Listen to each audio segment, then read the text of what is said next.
Hey guys, this is Jay Mbalakan of MobileTech.com here with a quick unboxing of the Cherry Mobile Aqua S10 Pro.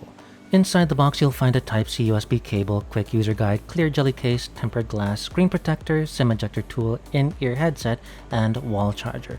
Peeling off the front protective film for the screen is easy enough, and here you get your first peek at the much vaunted camera punch hole.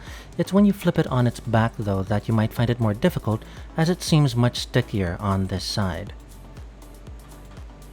Design-wise, it's pretty sleek. The cameras are definite attention seekers, though the silver gray finish looks pretty good as well on the Aqua S10 Pro. If there's anything I'm really excited about though, it's the quad camera setup.